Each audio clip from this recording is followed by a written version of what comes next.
Today, my guest is Nicole Trimboli, Australian author of the book, What a Show. Welcome, Nicole. Hi, it's great to be here. Thanks for having me. Listen, I'm so thankful that you are my guest today because there are a lot of people that I found, via the internet who have been in a situation sort of like yours, but we are now the generation that is talking about it, and I thank you for bringing that to the forefront.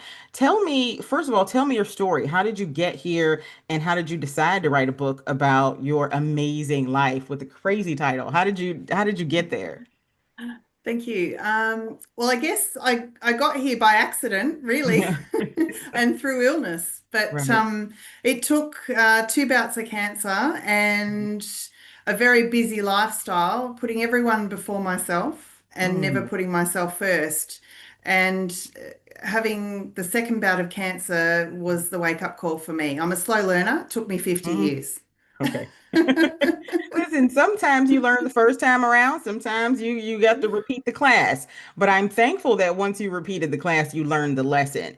And from Yes. that was able to kind of reclaim your life and live it fully out loud and on your own terms. Now, the title of the book could not be more fitting because indeed that's what the whirlwind of health challenges and everything gets to be. Is that why you decided to name it that, or was it, that kind of the nod to the situation? Well, I guess it's a play on words with the bowel Mhm. cancer reference, Right. but also I look back on my life and it was a shit show, and I Mm-hmm. was the ringmaster of the shit show, Mm-hmm. and I was doing it not very well. So, Right. yeah, it was very fitting, I think. It very good. It's very good. I feel like the title fits dually in a lot of things that are going on. Yeah. And you said you were the ringmaster, and I find it so hilarious because it isn't until later in life that we find out we were the ringmaster. We conducted all of this.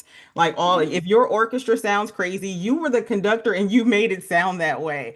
If your life was Yes. really like that, you made it that way. And it's a lot of our choices and things that we did. But I'm grateful that you were able to stand there and say, you know what, let me reclaim this and get these things under control. So you decided to write a book about your experiences. Was it more so as an inner healing for yourself or because you wanted to get it out into the world?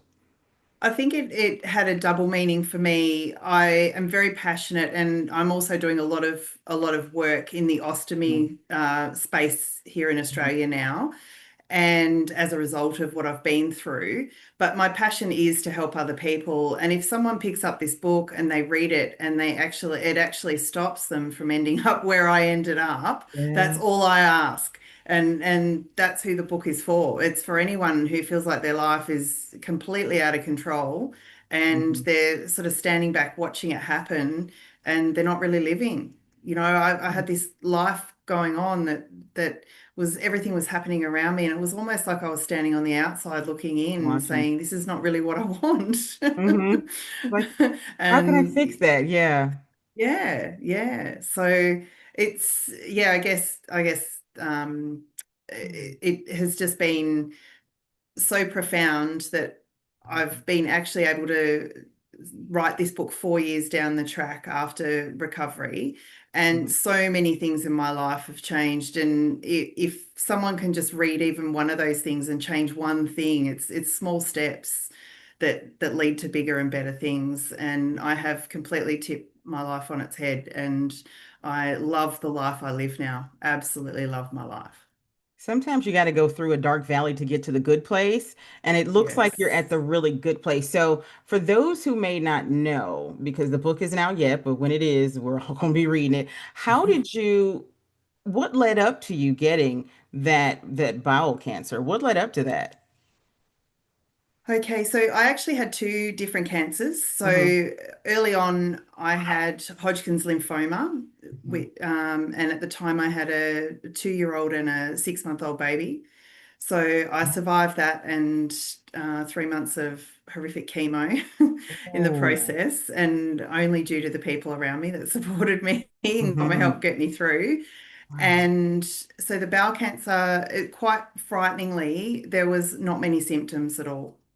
So I had a small pain in my side and I was really pushing the envelope.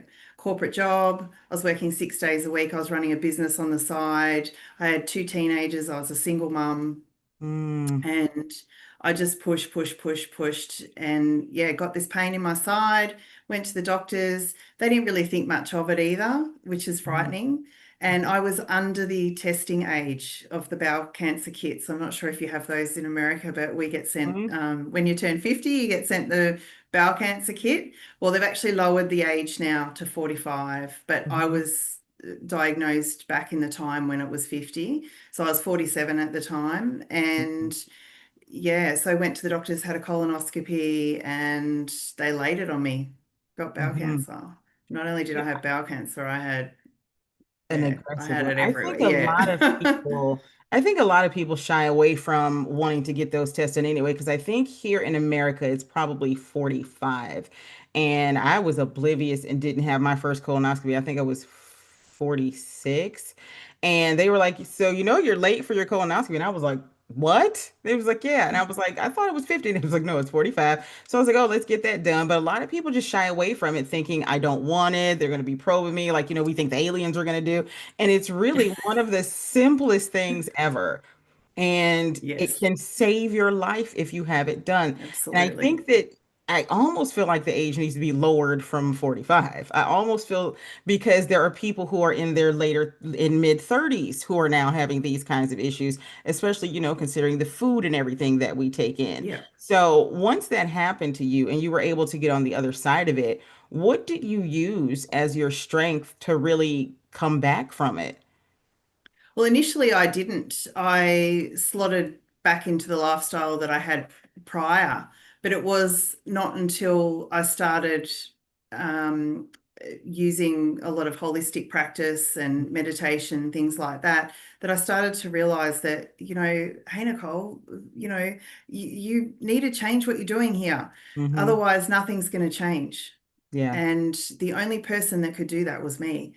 Hmm. So I left the lifestyle behind that I was living and created a whole new lifestyle and did things that really nourish my mind, body, and soul. And that was the key. But it took a lot of work, and I spent a lot of time on my own to Hmm. actually figure that out. And I had to strip everything right back and work out what is it like now I'm in my 50s. Hmm. What is it that I want now out of life? Hmm. And it's amazing when you do that, the universe provides things. And all of a sudden the book started to come and because I was free thinking and I was open and ready. But it's frightening too. And, Is. it took a lot of courage to actually step away from that life. And I left a lot of Mhm. people behind. I left a lot of things behind, Mhm. which I cover in the book. And, change is hard. As humans, we don't like change. But Mhm. if you don't change, you don't grow. Yeah. And you don't become more healthy and yeah, nourish your mind and your body and your soul. You said that if you don't change, you don't grow. And that is probably one of the hardest, the easiest thing to say, but one of the hardest things to do because you can keep doing what you're doing, but you're always going to have exactly what you have. And if you're not comfortable with what you have, you don't like what you have, and you want more, you want better, then you've got to change what you're doing. And I'm glad you were able to do that. And you mentioned, you were doing it all. And a lot of us in this age bracket feel like we have to do it all. You have to put yourself to the side. You have to take care of, family and home and work and all this other kind of stuff. And then if you feel a pain, you kind of got to push that to the side for a couple of weeks before you can factor Yes, in when yes, you can take some time off to go to the doctor and all this other kind of stuff. And before you know it, it's a problem. And I feel like we all need to just collectively, like you said, scrap it all, start over and figure out, okay, this is the life I want. And if we take life like a book, okay, well, what we've had is good, been a good rough draft or a good first draft. You are allowed to toss it and start over and redevelop who you are in the life you want to live. And you, Nicole, are living proof that you can come back from that's some hard stuff. You can come back from anything, anything. yes, Just don't let it take you you to death. can. You can come back from it. Yeah, but you are the only person that can do that. and Mm-hmm. no one's going to come in and save you from it. Nobody's going to come in No. and help you do that. Mm-mm. It's the inner work, and the inner work's hard, and change is hard. And that's Mm-hmm. why most people just sit in the life that they're comfortable with and never make the change, even though they wish they could. Mm-hmm. But you can. It We is are our own possible. hero. You're your own hero. Nobody's coming to kiss you and wake you up. Nobody's coming to say like save you from the dragon. You got to save yourself. If there's Yeah. something that you need to do for you, nobody's going to come and work your body out. Nobody's going to come and put the nutrients in your body. You have got to do it for yourself. And you made it so plain. And I cannot wait for the book to come out so that we can all get into these messy parts and figure out just how you made this beautiful life from it. Tell us when the book premieres, where we can get it, how we can find you and keep up with you, all of the good stuff. Well, the good news is that worldwide at the moment it is on pre-sale. So I have a special pre-sale price, and in America that's fantastic because it's an Australian dollar price, 25.95, Hmm. and you can get that through my website on www.nicoletrimboli.com.au, Hmm. and that will be then available in bookstores and that after the 1st of October, and the launches, which are the 7th and 11th of October at this stage. I can't wait to get my hands on it just because I love to learn about other people and their stories and what makes you the person that you are. And you've got a fantastic story. You've beat horrible cancer twice and living to tell the tale, looking healthy, smiling, and still living the best life that this is probably the best version of you that you've had in all of your years on this earth, isn't it? It is, but don't get me wrong, some days are still a shit show. And there's a lot that I live with Right. day to day as a result of what I've been through. But I use that as a constant reminder that, it's not as bad as it was, and Mm-hmm. it could always be worse. I So, think that yeah, that might be something we all need to remind ourselves of. It's not as bad as it was, no matter where we are in life. It's not as bad as it was. Everybody has almost been somewhere worse. And it could be worse. It could be. Because honestly, absolutely. even if I don't have any money, well, you could be homeless on top of not having any money. There's always an Absolutely. extra of could be worse. And the joy of it all is being grateful for how far you've come and recognizing and owning that journey. Yes, I did this. Yes, I was there, but look where I am now. It's not where I hope to be, but this is a really good place that I'm in now as I continue on this journey. I don't want to get stuck here in the sweet spot. We want to continue on in the journey. And I look forward to seeing where you are in 10 years. What other book is going to Thank come out of you. you in 10 years? We're going to write, we all need to Oh, the partner up next and write a actually book. the next one is in the works. So Uh, oh, it's so I've it's got still to, in here. It's still only in here, but it's okay. yeah. Well, we need to get it from the brain and onto the computer and then into my hands because I love a good true story about how things have worked out well for people. And you said, if you really want to do it, the universe will provide. And that is honestly one of the best things you could have said because I think we get caught up on, well, what if I can't this or what if I can't do that? I can't afford to do this and that. You'd be surprised. Yeah, and I always just tell people, don't worry about the can't. Focus on the things you can do, because those are the Hmm. things that will keep propelling you forward. Hmm. And you have to just focus on the things you can do. And all right, I can't do some things that I used to be able to do, Hmm. but because of where I've been with my illness, but I focus on the things that I can actually do now. And one of those things is help people Hmm. and love myself the way I Yeah. am. Absolutely. That's such a beautiful message. What other message would you hope for people who read your book to really get and understand about you as a person and the joy that you've created for yourself, even through I think get to know yourself. hmm. Get to know what it is you want. This journey's short, and make sure that you make the absolute most out of it, and only you can do that. People are not going to do it for you, Hmm. and push yourself a little bit. Make some changes, even if they're small.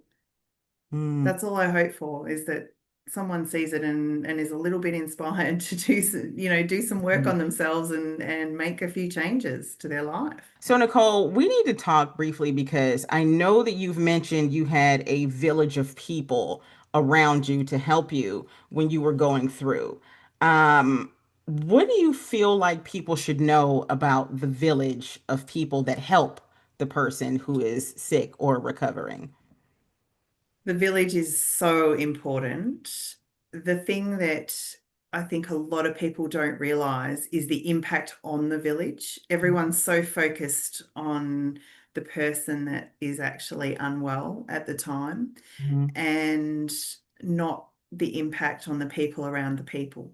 I'm very Mm, passionate about the people around the people because everybody drops their life and what they're doing to step up and help out meals and taking care of children and taking people to filling in the gaps that you can't fill in because you're unwell. mhm, And there's no focus on that at all, or no. And as the person that was sick, no amount of thank you can ever be enough for what those mm, people do, no. because the impact on their lives is so great. They put their own lives on hold to step up and live your illness with you, and it's yeah, very impactful. The people around the people. I'm going to make Mm. a note of that. And when I think about my friends who are sick or people I know who are sick, I'm really going to start checking on their caregivers as well, because we don't Yes. often think about the people around the people. We will say, "Oh, Yeah. you're so strong. I got you're so strong for taking care of my parents. Oh, you're so strong. Okay, come help me because you don't know. I'm cracking a little bit under here and I could use a Yeah. little bit of support too." But taking care of the people around the people is probably one of the best things I've heard in 5 years. That was Yeah. brilliant, Nicole. And I cannot wait to get this book that is so wonderfully titled and has such a wealth of compassion and I think brilliance in the way that you were able to go through and come out and still smile, going through it all, still smile, knowing that I'm life, still here. I'm yeah, still still here. here and things have changed you permanently, and that's all right because we're still here. And like you said, it could be worse, and we're not where we were. Absolutely. So I am so thankful for being introduced to this book, and I cannot wait to get it in my hands because I got to read it. I know it's going to be good. I know it's probably going to have some good points in it too, but I just can't wait to see how much you've overcome and to know that you're still smiling through it all. Yes, I am. Yeah. You can get your coffee. Definitely gonna get the copy. So tell us the website one more time. I know I'm gonna put it down in the show notes and everything, but give us the website one more time for where we can purchase.